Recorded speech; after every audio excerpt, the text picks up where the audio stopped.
Hi, welcome back to my class in Mathematics of Investment. For today, we will take up amortization schedule.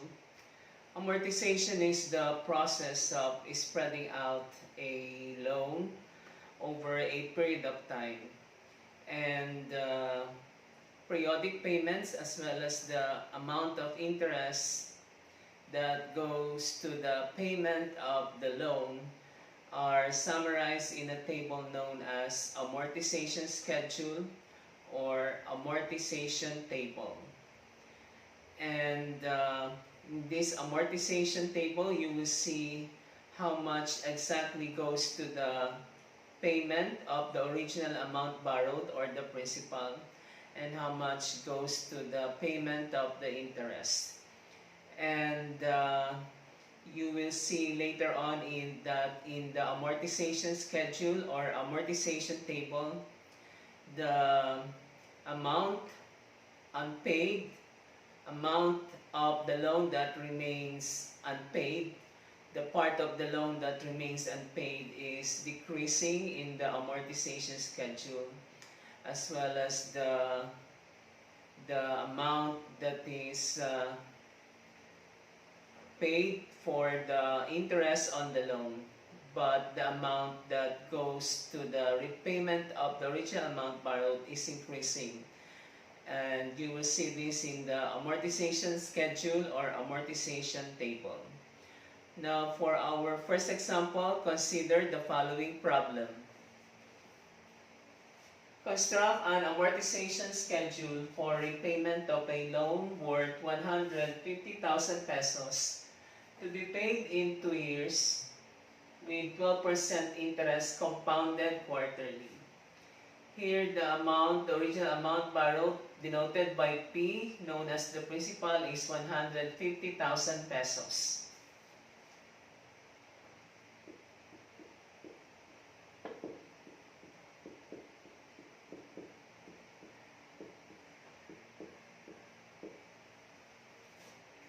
And this loan of 150,000 pesos is to be paid within 2 years.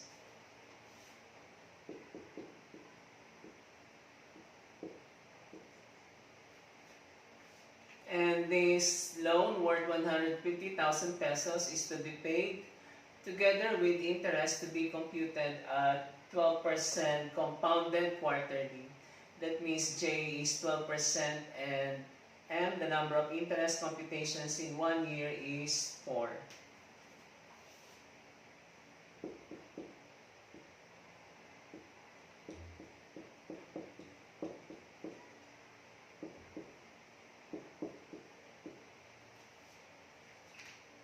Our interest rate per year, or the compound interest rate per year, is 12%, converted in decimal number 0.12, and the interest is computed every 3 months, that is 4 times in a year.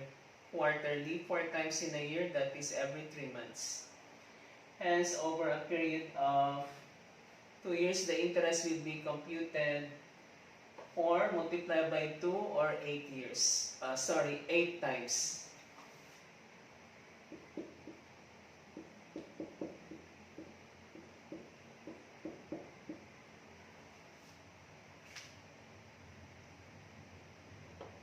Within a period of 2 years, the interest will be computed 8 times, or M multiplied by T, number of interest computations in 1 year, 4 multiplied by the number of years for the repayment of the loan, 2. 4 times 2 is 8. Hence, 8 is the number of times that interest will be computed. And 8 is also the number of periodic payments, the number of equal periodic payments. That means the person who borrowed this loan of 150,000 pesos will pay the same amount 8 times.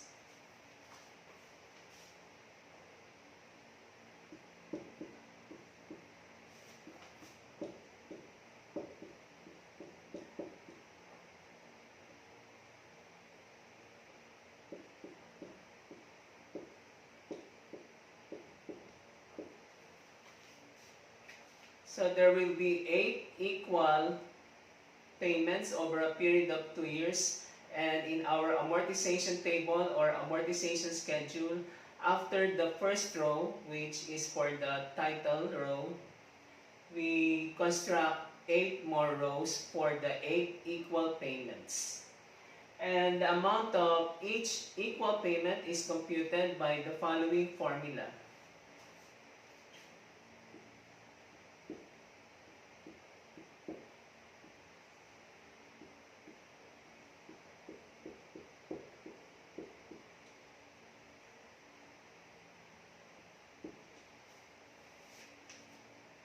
The amount of periodic payment is denoted by capital R. In our example, there will be 8 periodic payments. That means there will be 8 payments and each payment is equal to R. R denotes the amount of periodic payment. And it is given by the following formula.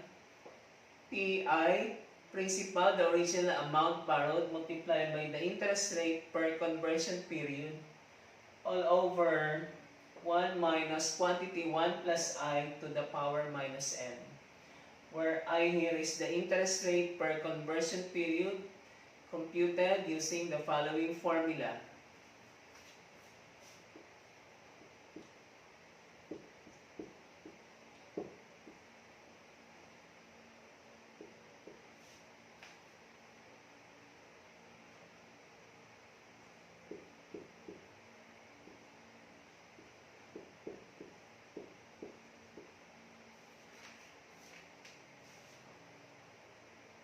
The interest rate per conversion period or the interest rate per 3 months is given by J divided by M, where J is the compound interest rate of 12% in decimal number 0.12 divided by 4. Interest is computed 4 times in a year. 0.12 divided by 4 is 0.03.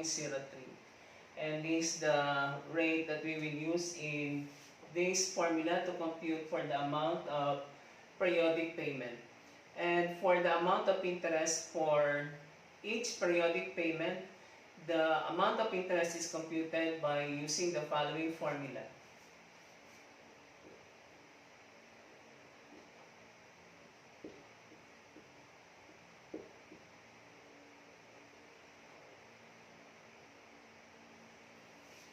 The amount of interest for each periodic payment is computed by this formula.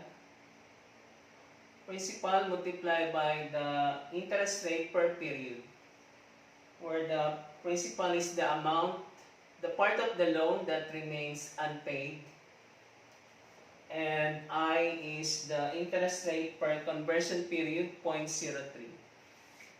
With all this information, we are now ready to construct the amortization table or amortization schedule. Our amortization table will consist of the following columns and rows.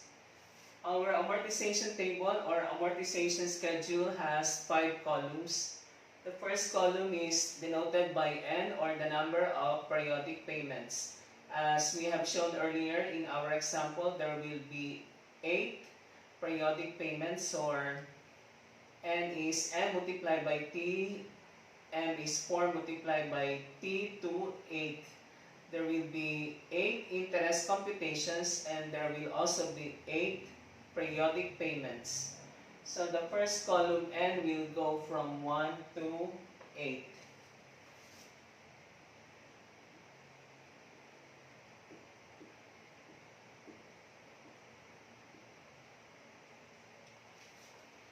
Again, N is 8. There will be 8 periodic payments or regular payments, and each of the 8, all the 8 periodic payments are equal to R. And the second column is denoted by the principal. Originally, the original amount borrowed is 150,000 pesos. And before the first periodic payment is made, the amount of loan is 150,000 pesos. Hence, for N is 1, we write principal P in pesos, 150,000 pesos.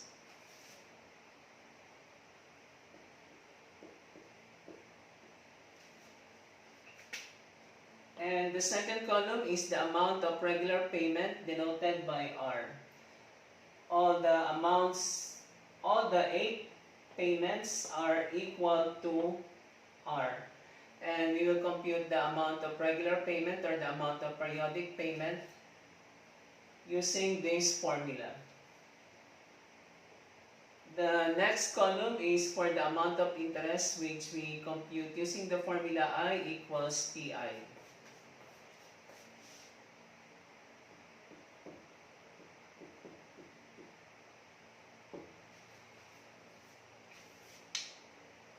And the last column is the amount that goes to the repayment or payment of the loan. We now compute the amount of periodic payment denoted by R using this formula, where P is the original amount borrowed, principal 150,000 pesos.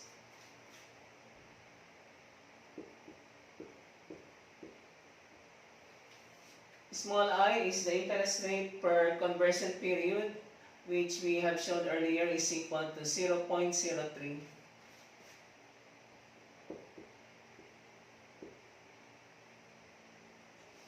All over 1 minus 1 plus I to the power negative n. I, the interest rate per conversion period in our example, is 0.03.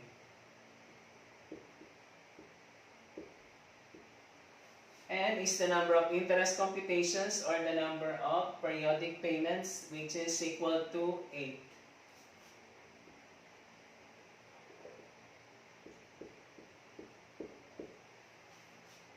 And we compute this R using our calculator.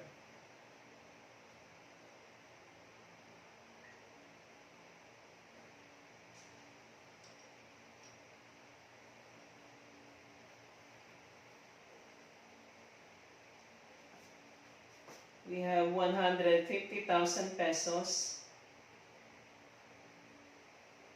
multiplied by 0.03. That's 4,500 pesos. And we divide that by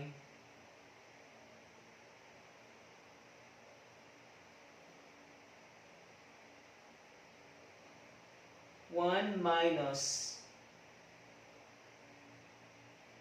1 plus 0.03 is 1.03.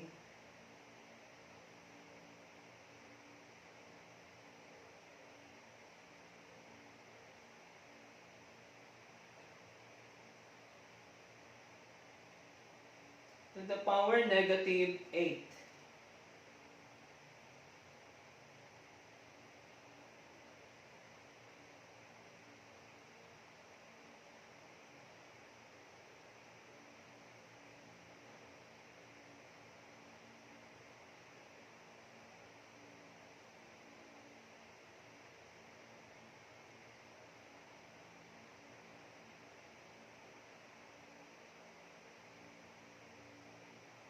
And you should get 21,368. Rounded up to 2 decimal places, we have 0.46. 21,368.46.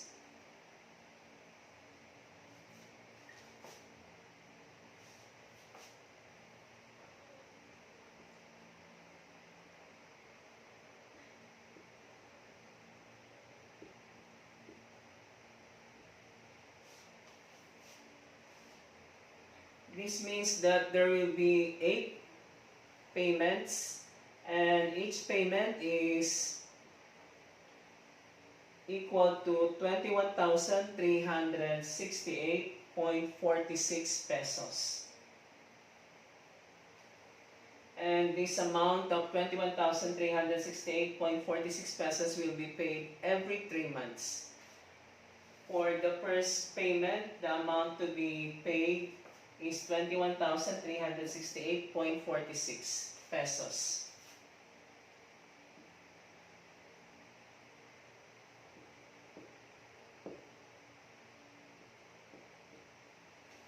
After 3 months, the borrower will pay the same amount of 21,368.46. So this payment will be made 8 times and it is a constant. That's why it's called a regular payment denoted by capital R.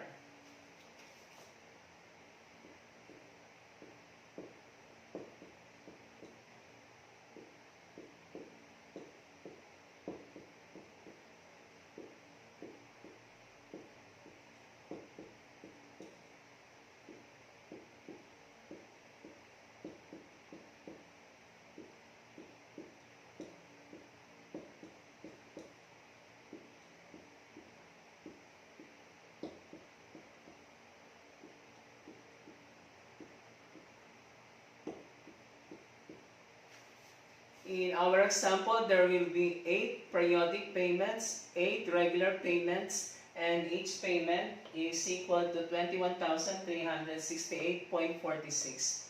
But not all of this amount will go to the repayment of the loan worth 150,000 pesos. A part of this payment made by the borrower will go to the payment of the interest. And for the first 3 months, the interest is computed by principal multiplied by IP. Here is the amount of the loan that remains unpaid. And initially, the amount of the loan that remains unpaid is 150,000. And we multiply that by interest rate per 3 months, 0.03.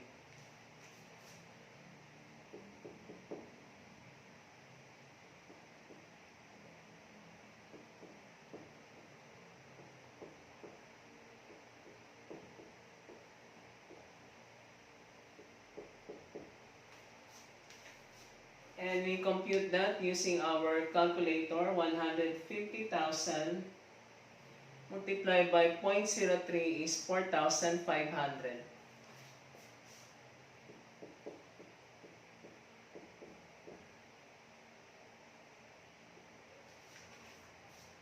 For the first periodic payment of 21,368.46, 4,500 pesos will go to the payment of the interest.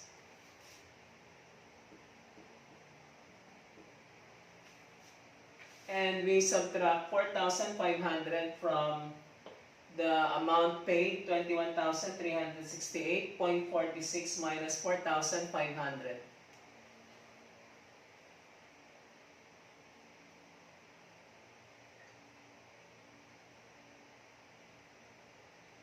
We have 21,368.46 minus 4,500. And you get 16,868.46.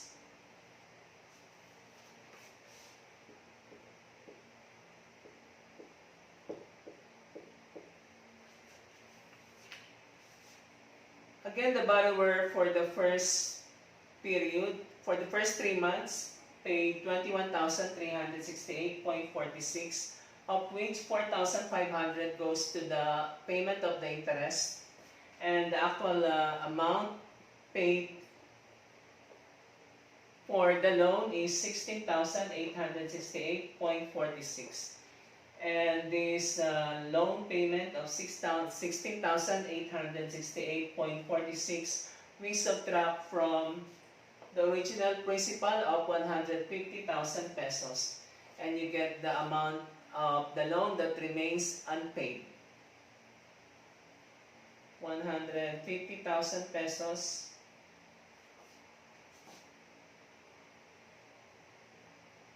minus 16,868.46. And you should get 133,131.54.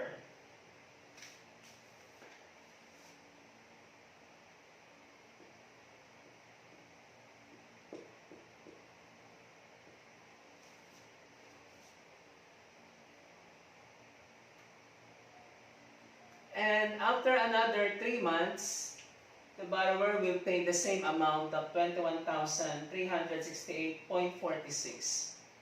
And a part of this will go to the payment of the interest. The actual amount that goes to the payment of the interest is computed by this formula, I equals PI, where P now is the amount of the loan that remains unpaid. And for the second period, the amount of the loan that remains unpaid is 133,131.54, and we multiply this by 0.03.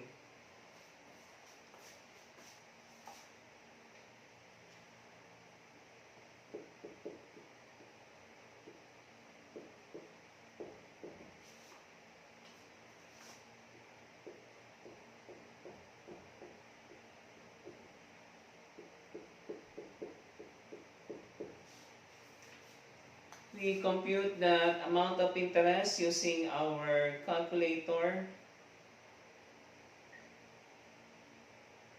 133,131.54, we multiply by 0.03. And you should get 3,993,993.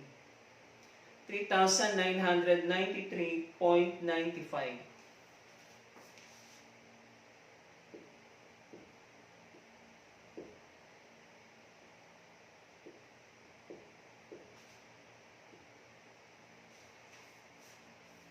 And that is the amount that we'll got for the payment of the interest.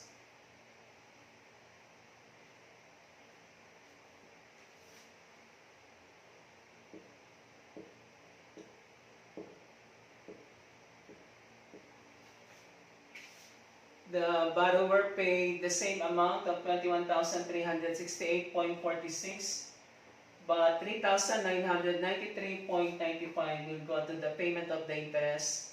And so the actual amount that goes to the payment of the loan is actually 21,368.46 minus 3,993.95.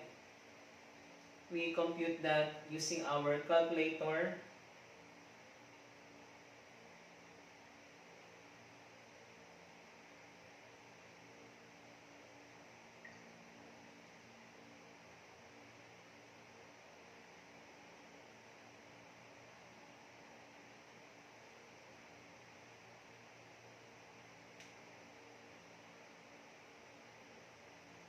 The payment is 21,368.46 minus the amount that goes to the payment of the interest, 3,993.95, and the amount that will be subtracted from the loan, amount of loan is 17,374.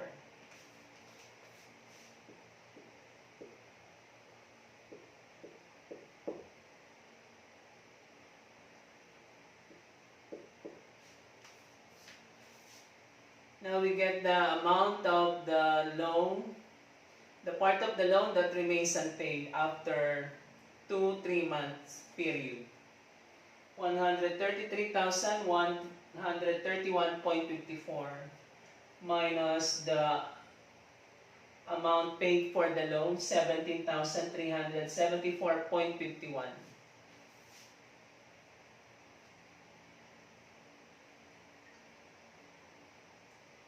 133,131.54 minus 17,374.51, and the amount of the loan that remains unpaid is 115,757.03.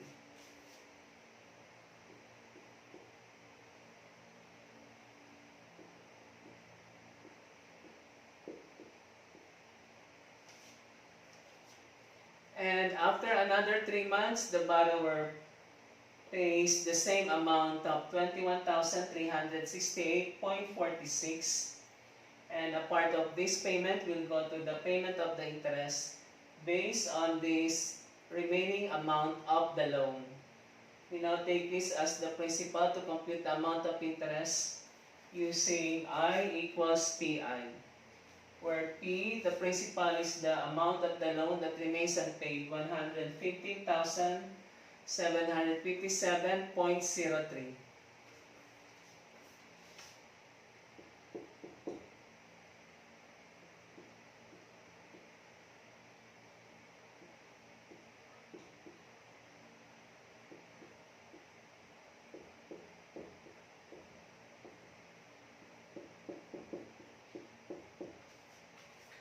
And we compute that using our calculator.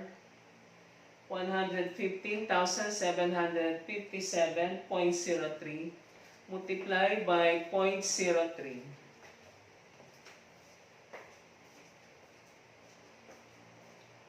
And you should get 3,472.71.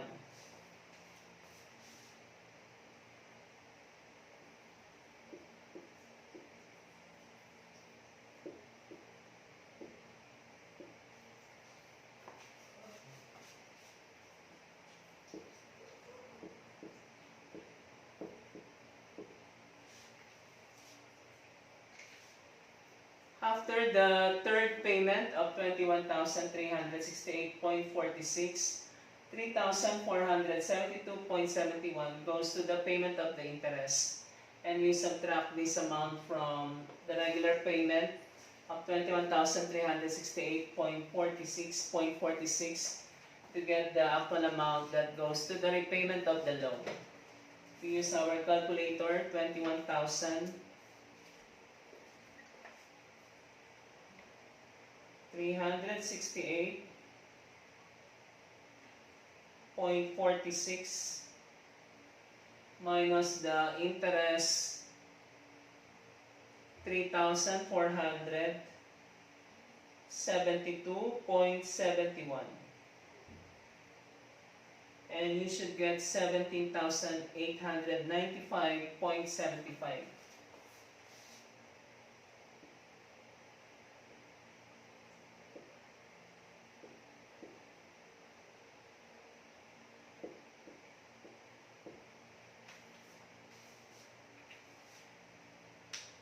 And we subtract this amount paid for the repayment of the loan, 17,895.75, from the remaining balance of the loan to get the new balance, to get the new unpaid amount of the loan, 115,757.03 minus 17,895.75.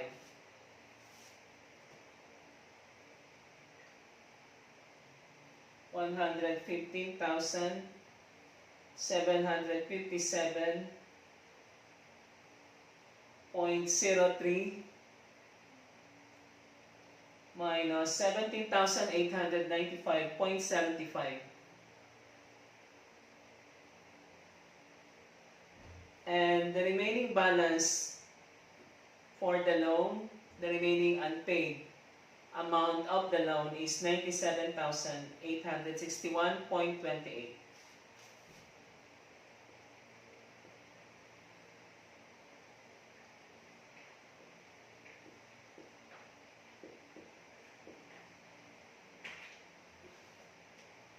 Now you can see already some patterns from this amortization table. The remaining amount of the loan that remains unpaid is decreasing. The regular payments is a constant. The amount of interest on the loan is decreasing, while the amount that goes to the repayment of the loan is increasing. And we continue. The fourth payment is made again after another 3 months, and the payment made is 21,368.46 of which some amount will go to the payment of the interest based on this balance of the loan, 97,861.28 multiplied by the interest rate per conversion period of 0.03.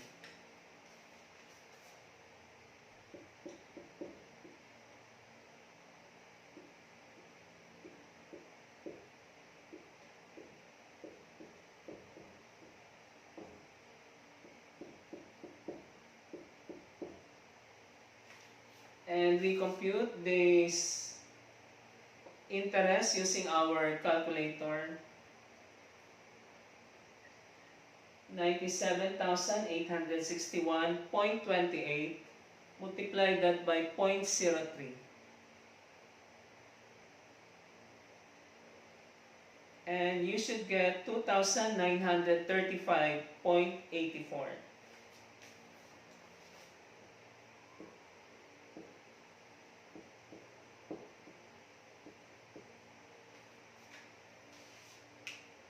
And we subtract this amount of 2,935.84 from the regular payment made of 21,368.46 minus 2,935.84.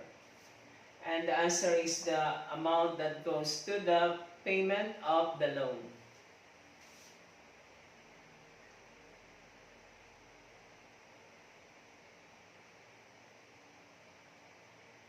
We have 21,368.46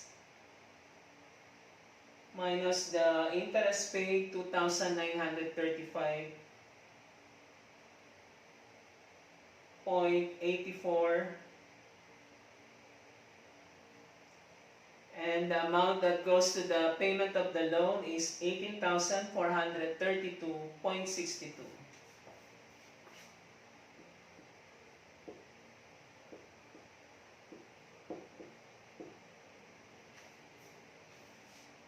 And we subtract this amount paid for the repayment of the loan from 97,861.28 to get the remaining unpaid loan, remaining unpaid part of the loan. 97,861.28 minus 18,000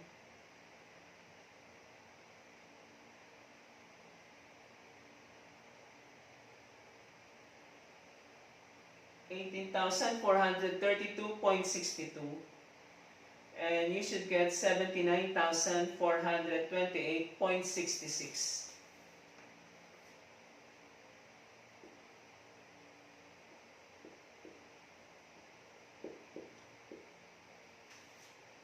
And after another 3 months, the borrower pays 21, the same amount, 21,368.46, and part of this will go to the payment of the interest. Based on this unpaid remaining balance of the loan, 79,428.66, we multiply by 0.03.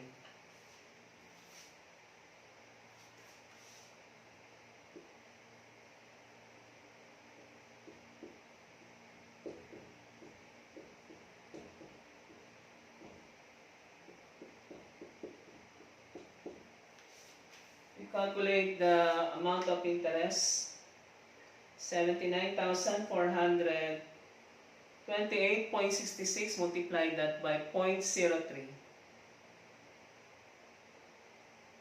and you should get 2,382.86.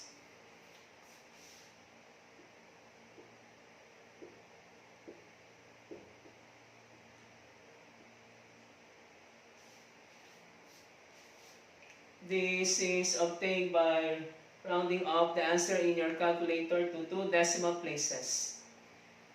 2,382.86.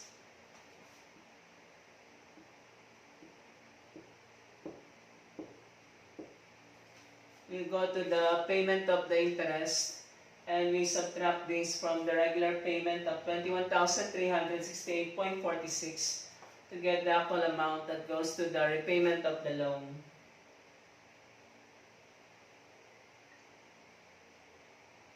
$21,368.46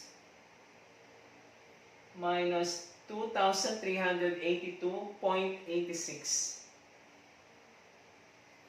and you should get 18,985.60.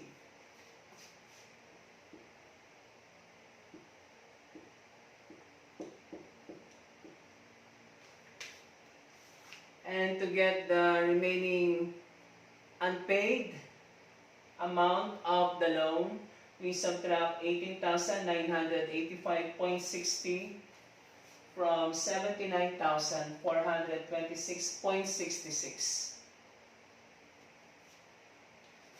We have 79,428.66 minus 18,985.60.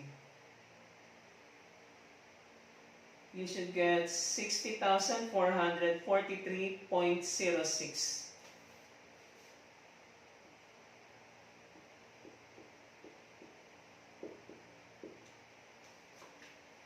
This means that after 5 regular payments of 21,368.46, the balance on the loan is 60,443.06.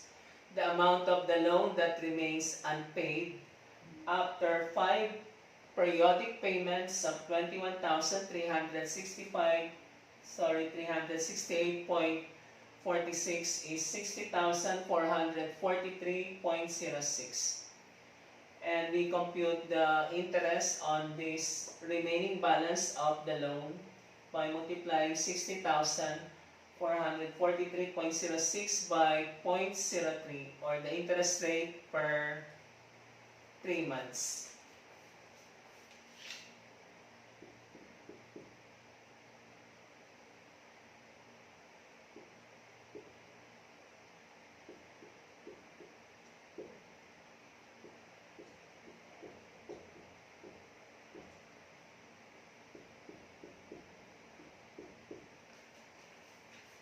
We compute that interest using our calculator.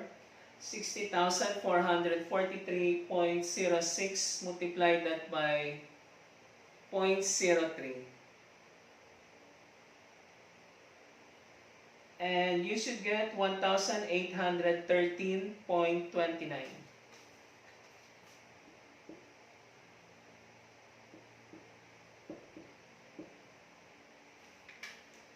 We subtract this amount from the regular payment to get the actual amount that goes to the repayment of the loan. 21,368.46 minus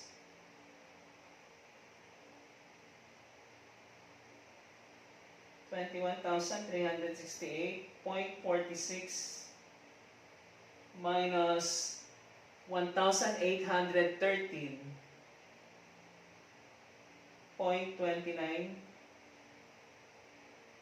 you should get 19,555.17.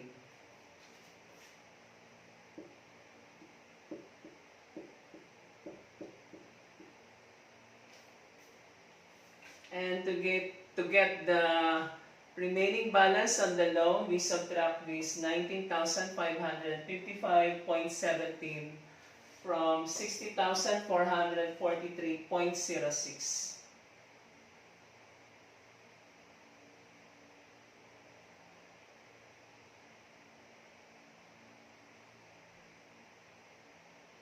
And the remaining balance on the loan is 40,887.89.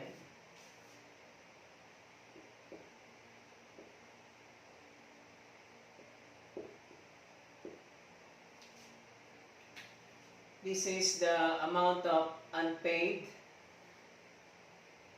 loan, part of the loan, unpaid part of the loan after 6 regular payments or after 6 periodic payments of 21,368.46. The balance now on the loan is 40,887.89. And we multiply this by 0.03 to get the interest.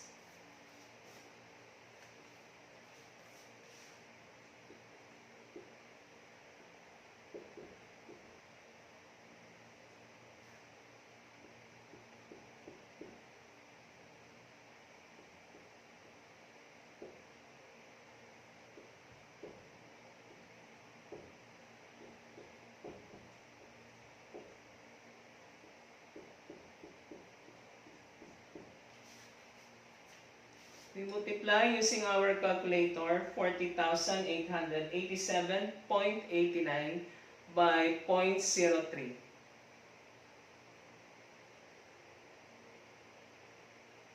And you should get 1,226.64.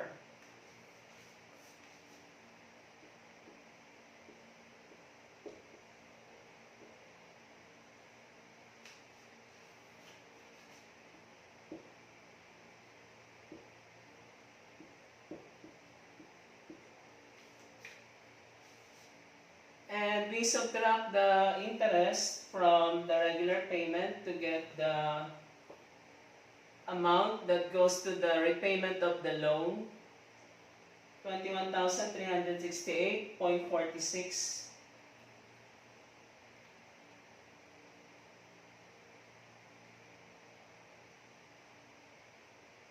Minus the interest paid, 1,226.64.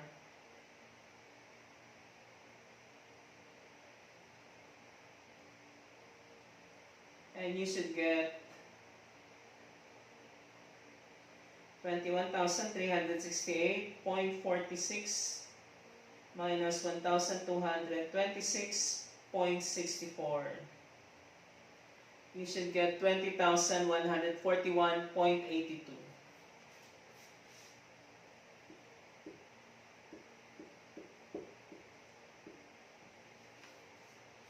And we subtract this amount from 40,887.89 to get the balance for the last periodic payment.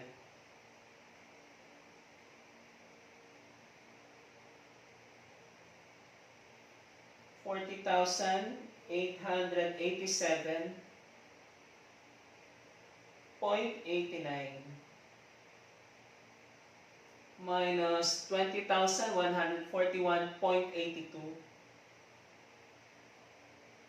and the remaining balance on the loan is 20,746.03.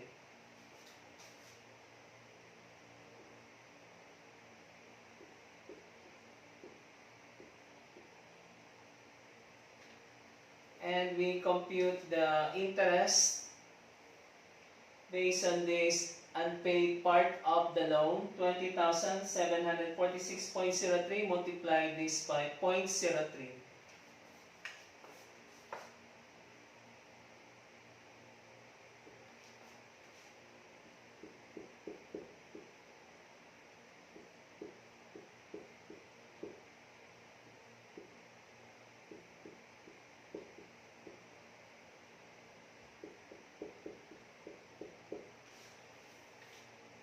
Again, we compute the interest using our calculator.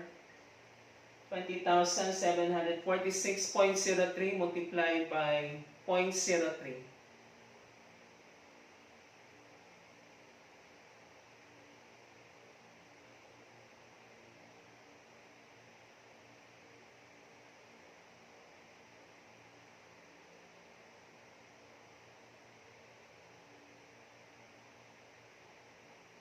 And you should get 622.38.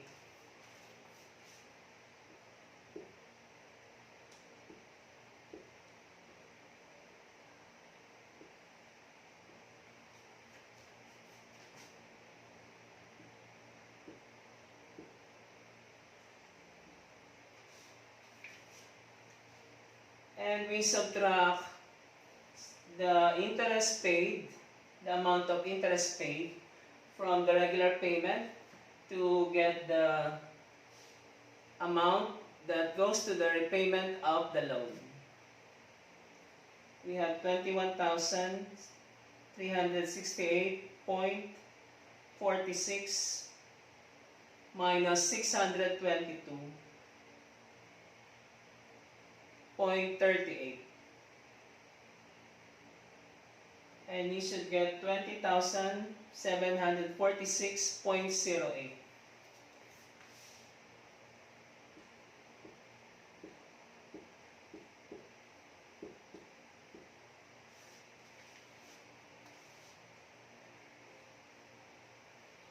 And you can see that if you subtract 20,746.08 from 20,746.03 and you round off the result to whole number, the answer is 0. That means the payment, the loan has been paid, the loan of 150,000 has been paid. Again, to check if your amortization schedule is correct, the last balance, the last remaining balance of the loan should be equal to the last amount that goes to the payment of the loan. And if there is a difference, if you round this up, if you round up the difference to whole number, the answer should be 0. Then your amortization table is correct. And this is our complete amortization table or amortization schedule for our example. Again, it consists of 5 columns. The first column is for the number of periodic payments, N, which is equal to N multiplied by T, and is also equal to the amount of interest computations. In our example, N is 8. That means we compute the interest. We have computed the interest 8 times. And there are also 8 periodic payments equal to the same amount of 21,368.46, which we call as the regular payment, denoted by capital R, computed by using this formula, Pi over 1 minus quantity 1 plus I to the minus N. The second column is for the amount of the loan that remains unpaid. For the first entry, it's always equal to the original amount borrowed. In our example, it's 150,000 pesos. And the other entries in the principal column are obtained by subtracting the amount that goes to the repayment of the loan from the balance on the loan from the preceding period.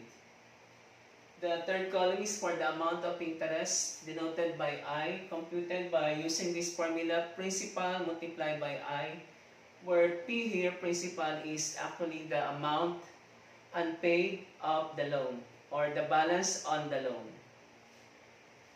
And the loan payment, or the actual amount that goes to the repayment of the loan, is obtained by subtracting the amount of interest from the regular payment.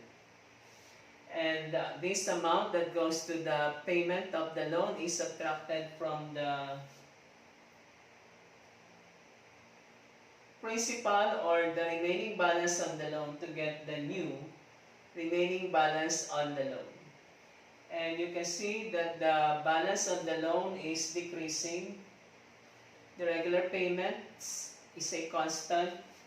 The interest is decreasing. And the amount that goes to the repayment of the loan is increasing. And this completes our amortization schedule. For your practice, please try the following exercise.